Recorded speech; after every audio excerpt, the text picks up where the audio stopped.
This is RTV6 News at 6, working for you. Now at 6, 2 men officially charged in connection to the incident at Lake Monroe where Vox Booker says he was nearly lynched. Tonight, we hear from Booker and his lawyer about the developments. Like being part of the team to try to make that child's life better, or even the family's life better. There is fear child abuse cases aren't being reported because most kids haven't been in school for months. We'll show you how child advocates are now preparing for a spike in abuse as many schools get ready to open their doors. It's devastating. My son lives and breathes football. He loves it. A local school district saying students who do e-learning will not be eligible for extracurriculars. Why one mother is fighting to change that policy. And get ready for a hot and humid weekend. Already we have a heat advisory for portions of the state. Just how hot it's going to feel. Good evening to you here at 6 o'clock. I'm Mark Mullins. Tonight, 2 people involved in the attack in Lake Monroe County over the 4th of July weekend are facing new charges. Call 6 Investigates Stephanie Wade is closely following the case and is here in studio tonight with the latest developments. Stephanie. Mark, it's been nearly 2 weeks since this incident happened, and now charges have been filed. I have the documents right here in my hand. The men accused of racially attacking Vox Booker at Lake Monroe, Sean Purdy and Jerry Cox, facing several tonight.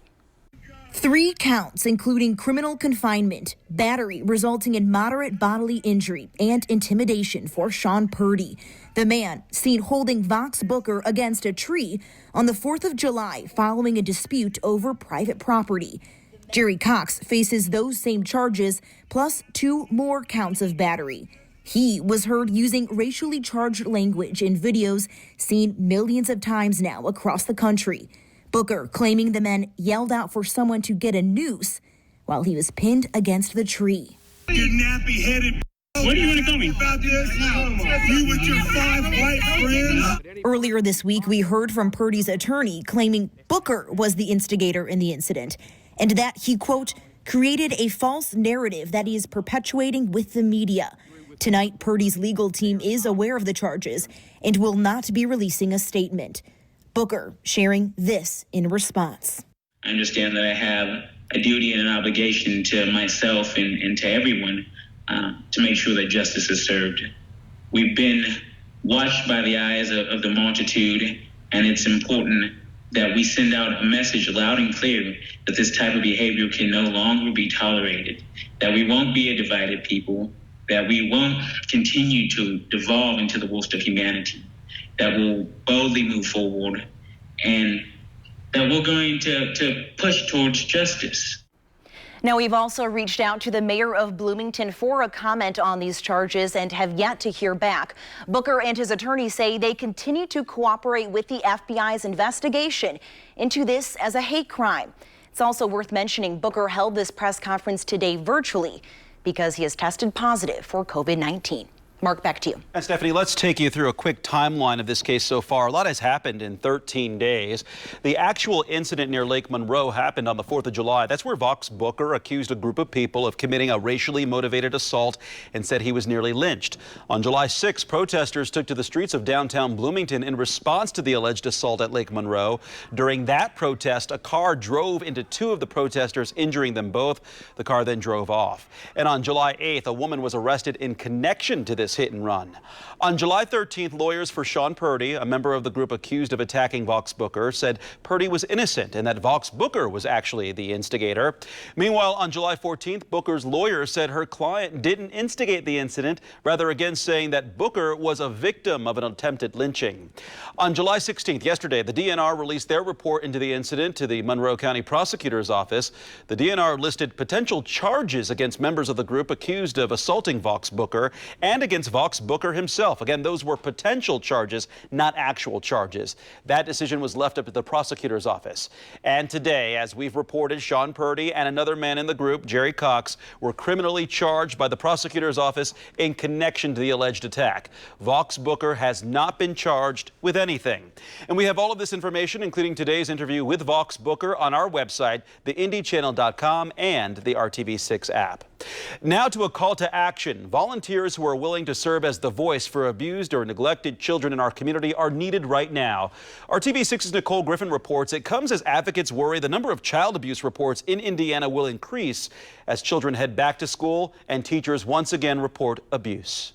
Child Advocates is the court-appointed special advocate program here in Marion County. Each year, they handle about 7,000 cases involving children who have been abused or neglected. Right now, they have a critical need for volunteers as they prepare for an influx in cases. You can just do the bare minimum, make a huge impact on a child's life every month. Meet the child, make sure they're safe. 6 hours of volunteer work a month is all that is required to volunteer as a court-appointed special advocate, or CASA, with Child Advocates. It's work Jennifer Hisgen started 4 years ago when she retired from the military. I like being part of the team to try to make that child's life better, or even the family's life better. Hisgen visits children at home, meets with caseworkers, interviews parents, all to help the judge make a decision about what's in the child's best interest. I'm a huge believer that the judge can only make the best decision if they hear all sides. And if it wasn't for Child Advocates, she would not hear that side of a child. We want to make sure that they're actually telling the children's story, and that the child feels that they have someone they can talk to, that their opinion matters, what they think matters, their emotions matter. According to the Department of Child Services in Indiana, in May of 2020, there were more than 14,000 calls to the child abuse hotline. That's compared to more than 22,000 in May of 2019 and is the largest year-to-year decrease. With children returning to school soon, those numbers are expected to increase, which is why CASA volunteers are needed. This is just one way that I can give back, and hopefully I'm helping. Working for you, Nicole Griffin, RTV6. Volunteer training is virtual, and there are 3 sessions this month. We want to stress that even if you can't volunteer, reporting child abuse or neglect is mandatory. The 24-hour hotline number is 1-800-800-5556. All of this information will be in this story at theindychannel.com and on the RTV6 app. Parents in several districts are making tough decisions right now when choosing whether to send their kids back to the classroom or do e-learning. A Franklin Township mother says the decision is especially tough there since the district will not allow students who do e-learning to participate in extracurriculars. RTV6's Megan Sanctorum spoke with the mom who wants that policy changed. The school year at Franklin Central has yet to begin, but outside this building, the football team is hard at work. It's a team that may look a little different this year, as students who choose the e-learning option for school won't be allowed to participate. Devastating. My son lives and breathes football. He loves it. Marissa Dobbs says her son is entering his junior year of high school. She tells me she does not feel comfortable sending him back to the classroom just yet. Everyone but me in my household is immune compromised. My son has asthma, my husband's diabetic, my mother is elderly, and my other son has immuno issues. But she thinks football would be a way to keep her kids involved while staying safe. They're using social distancing. When the kids, they're all in their own pod, depending on their position. And if they can't be 6 feet apart, they have to wear masks. They are not utilizing the weight room or the locker rooms. They have to take their clothes home to wash them. And they're outdoors, so that's less of a chance of getting it versus being confined in a classroom. The Indiana High School Athletic Association released guidelines saying students who choose e-learning are still eligible to participate as long as the classes are taught by teachers at their school. They also said school districts can set their own standards, though, and require in-person learning for participation. And that's what Franklin Central leaders have decided to do. It breaks my heart. It truly does. I mean, I won't sleep at night because I know how much him and my younger son love football and sports, and he's worked hard for this. He's been in sports since he was 5 years old in football, and he works hard, so I'd hate to see him have to miss that. She's hoping district leaders will reconsider. Working for you, Megan Sanctorum, RTV6. A spokesperson for the district declined an interview but released a statement saying their decision was in accordance with policy and past practices. Meijer will join the list of grocers and retailers requiring customers to wear masks in their stores. This rule will go into effect this upcoming Monday, July 20th. Two other huge retailers will soon require you to wear a mask while shopping. Kroger announced starting on Wednesday, July 22nd, all customers at all locations will have to wear a mask. And Walmart said that face coverings would be mandatory for its customers starting Monday, July 20th. This impacts all Walmart and Sam's Club locations. The number of new COVID-19 cases is up, but new deaths and hospitalizations are down a bit. Today, the Indiana State Department of Health says there are 747 new COVID-19 cases. That's 12 more new cases than the state reported yesterday. Since the pandemic started in March, 54,813 Hoosiers have been diagnosed with coronavirus. The State Department of Health also reports 8 new COVID-19 deaths. That's 2 fewer new deaths than yesterday. And so far, 2,610 people in Indiana have died from coronavirus. The state says more than 604,000 Hoosiers have been tested for COVID-19. 9.1% of them tested positive for the virus. Indiana is seeing a slight decrease in COVID-19 hospitalizations. The State Department of Health confirmed 815 people in the hospital with coronavirus as of yesterday. That's down from 827. Hospitalizations on Wednesday and 881 hospitalizations on Tuesday. COVID-19 isn't easy for anyone, but some people have unique challenges that make navigating the pandemic even harder.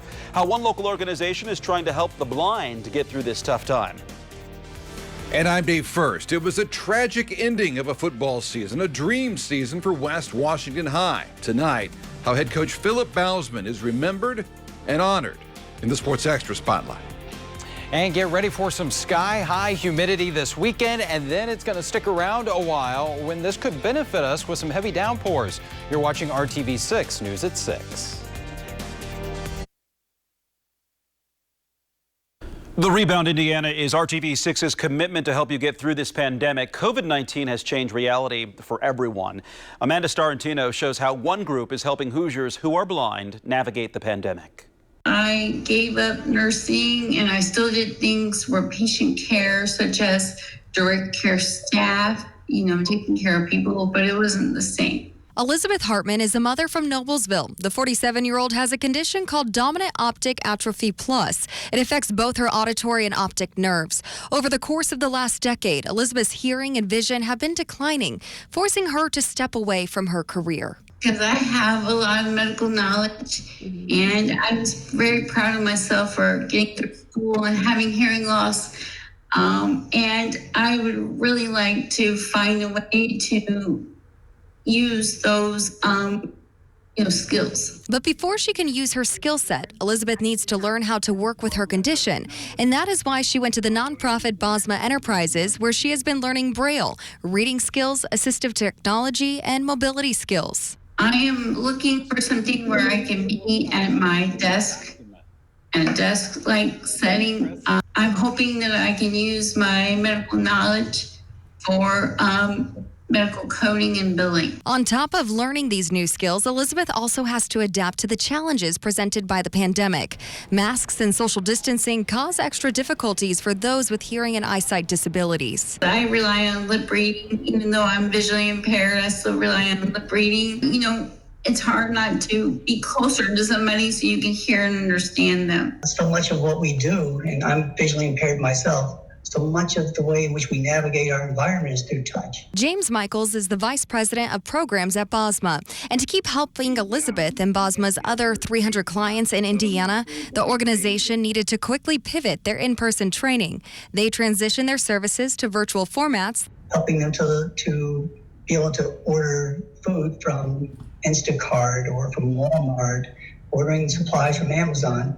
Those things can be very difficult unless you've been trained. Bosma was able to purchase Zoom rooms to continue their curriculum and provides training over the phone as well. We're trying to help people who are blind or visually impaired to still be able to communicate, socialize, and really diminish those feelings of isolation. These services go beyond getting Hoosiers facing barriers into the workforce.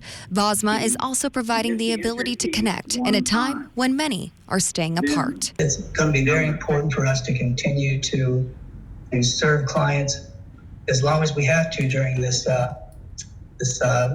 period of social distancing. Working for you, Amanda Starantino, WRTV. Well, BOSMA continues to develop and evolve their curriculum to adapt to the new normal. The organization reinstated some social distance in-person training at the end of June. You can learn how to connect with BOSMA to receive their services or donate to their mission. Just go to the IndyChannel.com/rebound. A lot of 8s on the map on this Friday evening. We got 88 degrees for you, Lafayette, Greencastle, Terre Haute, as well as the Bloomington area. But check out Bedford actually making it into the 90s, a sign of things coming our way here for the weekend. I think those 90s will be more widespread. High pressure in control of our weather right now. That's keeping our skies pretty clear. Just a couple of clouds out there, and that's optimal viewing conditions. You got another chance tonight to see Comet Neowise here. Viewing window between about 11:22 and 1:18 in the morning. You want to look low on the northwest horizon. Good luck to you. I was out there a little bit last night, but no luck in spotting the comet. All right, temperatures are going to be comfortable if you're out there. Lows in the upper 60s around Greenwood and Columbus at 68, right around 70 in Rockville and Bloomington. And tomorrow, the temperatures heat up quickly, so maybe finding a spot by the pool. We're already into the upper 80s here at 2 o'clock. Mostly sunny skies. We'll see those clouds build in a little bit as we head into the afternoon with a high temperature around 92. It's going to be more humid, and we've got that spotty afternoon or thunderstorm possible here. Most areas, though, not going to see a drop of rain on Saturday. 92 for your high in Bloomington, 91 in Muncie. But with that humidity that's going to rise tomorrow, we will have heat index values close to 90 degrees, and that'll be the case or around 100 degrees rather, and that'll be the case all across central Indiana. We do have that heat advisory, though, for northern locations. I think we may see that heat advisory expanded as we go into Sunday, because as we look at the heat index values going into Sunday afternoon and evening, it's going to be about 100 to 110 what it will feel like across the area. Actual temperatures, yeah, they're going to be warm already Sunday morning, 80 degrees there with partly sunny skies. And as we get into the afternoon, a high around 94. Sunday brings a little better chance of some showers and thunderstorms as we get into the evening, but it will be a weakening line. Still could have some gusty winds associated with it as those storms move through, and the rain chances will be rising here as we go into next week. That's good news. We need some widespread rain. It will also bring down those temperatures a little bit. A high of 90 on Monday, then with more widespread rain and thunderstorms in the forecast Tuesday and Wednesday, we'll settle with highs a little closer to average in the middle 80s. Mark? Scorcher of a weekend. Thank you, Kyle. So many activities cut short because of the pandemic, including an annual celebration of local high school football student athletes. As a result, the Central Indiana chapter of the National Football Foundation will celebrate its Scholastic Awards virtually, and that means a couple of special awards as well. Day first with the emotional story of the Bozeman family in tonight's Sports Extra Spotlight. For over a decade, if it was West Washington football, it was Philip Bausman. Promoted as an assistant, he and the program have been waiting for an opportunity like this. And on a cold November night, they got it. Semi-state, that's a big game. What did that game mean to him going into it? Everything, because he's been coaching for so long and he's always won sectionals. Then he finally got that regional, and then going into that game, and then all that happened that week. A health scare before a school assembly Wednesday of semi-state week sent Philip to the hospital, originally a headache, then passing out. Doctors wanted to put in a pacemaker, but he would recover after the procedure to make it back in time to take his team to Indianapolis to play Lutheran. When he went down again, a stroke during the greatest moment of his high school football coaching career. What happened in the days following, inspiring a family who just lost a husband, father, and coach. A flag at half-staff, prayers at the local church, memorials on the field. The phrase Bausman's strong on the lips of the entire community. And later that week, stadium lights from all around the state honoring the Bosemans. Still felt months later.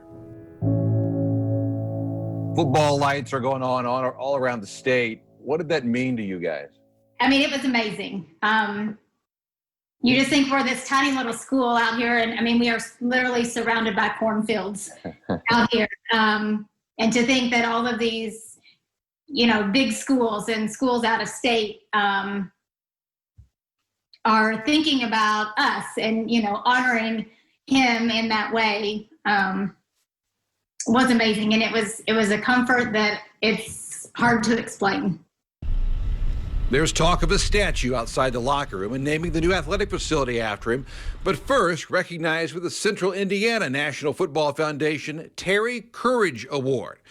A father and coach of both his children who was able to keep his roles separated, rarely talked sports at home. He actually coached me my senior year in basketball, and he did the same thing. He never would talk about it unless I wanted to talk about it, but basketball, it was all basketball, and that was it. Did he have a saying? Oh, he had many sayings. It was all set to culminate with Holden's senior year. After starting as a receiver, he's now the Senators' quarterback. One final time. What do you think your dad's message would be to you heading into that senior season? Just enjoy it while you can, because the last 3 years have flown by and it's your last year. So just go out and have fun. Yeah, how good can you guys be? We can probably make it back. Yes. Well, and maybe even finish the job, because certainly a lot of fans around the state, and I know down there for West Washington, would love to see you guys play at Lucas Oil Stadium in the fall. Yeah, that would be real nice. A family, a father, and a coach. The locker room isn't quite the same these days. None of it is. But football teaches life lessons, power, perseverance. None more so than now. We raised our kids in football. And I tell people that all the time. Like, you just don't get it. You have no idea what football really is. And it is so much more than on the field, and so much more than your X's and your O's, that it's something that unless you're involved in it, you just don't get it.